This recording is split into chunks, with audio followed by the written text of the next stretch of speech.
If you pass the proper background checks to be sure that you are sane enough and safe enough to carry a weapon, then I absolutely see no issue with carrying. Not one more! Not one more! Honestly, it sounds like it's harder to get a hair license than to be able to get a gun. When I turned 21, I felt that it was my duty as an American citizen to purchase a firearm. I think that both sides really have a good point on this whole gun control thing, and I think that if we kind of find a common ground and somewhere in the middle is where we could really get things done.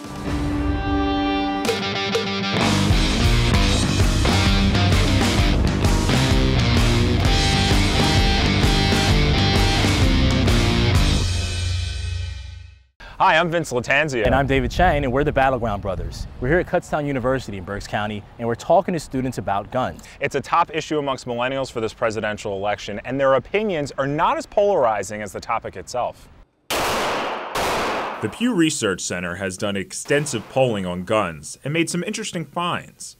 54% of millennial voters support protecting a citizen's right to own guns, while 45% want to see more controls in place. It's a stat that surprised Kutztown senior and gun owner Chris Luttrell. Everybody seems to be very anti-gun, a little bit more liberal on the stance, tighter regulations and the like. The electronic media major sees gun ownership as an important right to protect himself, loved ones, and country. He spent 3 months researching the weapon and laws, applying for a permit and purchasing the gun. When I turned 21, I felt that it was my duty as an American citizen to purchase a firearm, specifically a handgun for concealed carry purposes. I tried to be as informed as possible when I did, just so I wasn't going into it blind, which kind of surprised me a little bit that, you know, I did that, but it wasn't like a rule or regulation that you had to be informed on that kind of thing. So have you ever carried on campus before? I have.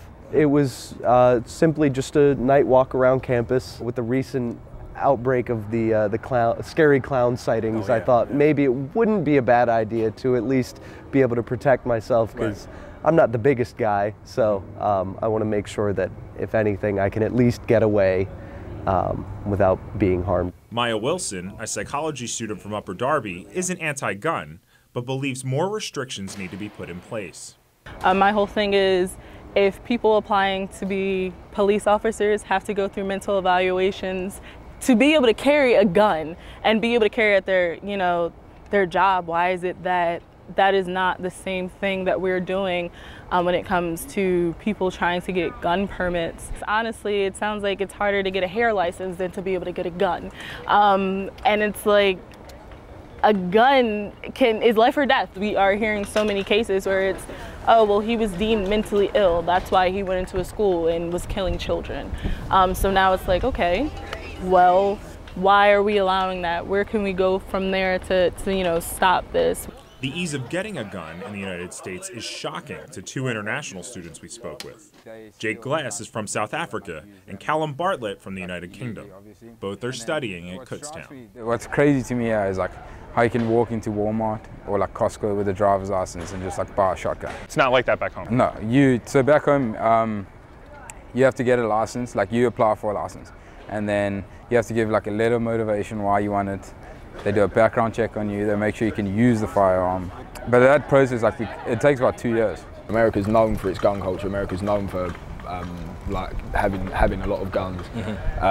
The police here carry guns. The police at home don't carry guns. My dad was a policeman in London. He said if they were ever armed, he would retire there and then, just because he would feel unsafe walking around with that many guns around. He was in the army as well, so it's not like he doesn't know his way around a gun, but he still doesn't feel comfortable with guns. So I suppose that did have a bit of an influence on me. Senior Jessica Burns said her parents as gun owners had a different influence on her view on guns. I'm planning to someday go to grad school in the city, and you know, I would feel protected if I owned a gun, regardless of whether I would use it or not. It would make me feel safe.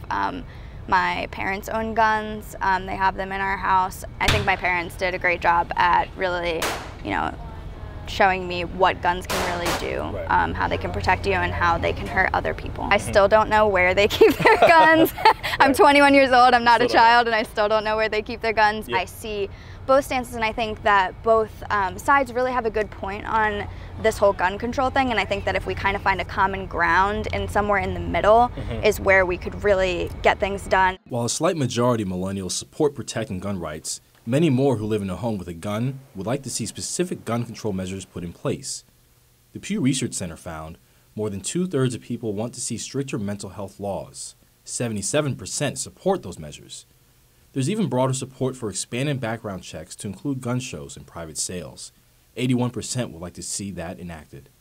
If you pass the proper background checks, if you can pass, as many as you can to be sure that you are sane enough and safe enough to carry a weapon, then I absolutely see no issue with carrying. Many of the control measures millennials widely support fall in line with Clinton's stances. That includes background checks, limiting gun sales to high-risk people like those with a history of mental illness, and banning assault-style weapons. Trump has been more vague, saying he plans to protect the Second Amendment, crack down on violent criminals, also enact mental health reforms, and make changes to the background check system, but specifics on these are light. What have you seen from both major candidates, even the third-party candidates as well, on gun control, and how has that influenced your support or lack thereof for them? I'm seeing a lot of more gun regulations from Hillary's side, which I kind of agree with. I think that there should be a bit more of a regulation on how to acquire, but I don't think that we should stop people from being able to obtain any sort of firearm. I would say I'm undecided at this point. I would probably lean towards Trump. I'm more so distancing myself from Hillary. I don't necessarily, and it goes back to, say, her past transgressions, and even like I said, Trump has his past transgressions. So for me personally, it's all about doing just a little bit more research. Looking at the election, who are you supporting? I'm supporting Hillary. I was a Bernie supporter, but at the end of the day, when it comes to Hillary, I have to go with Hillary. As an African-American female, I fear for the possibility of Trump being in office, basically because of the color of my skin.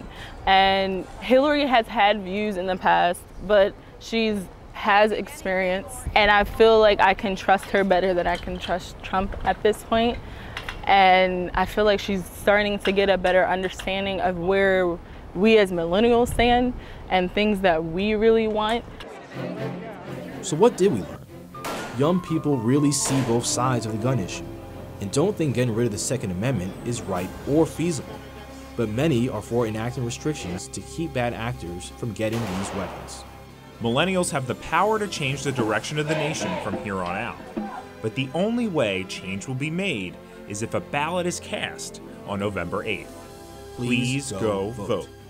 For NBC10.com, I'm Vince Lattanzio. And I'm David Chang. Battleground Brothers. Should we go like, yeah!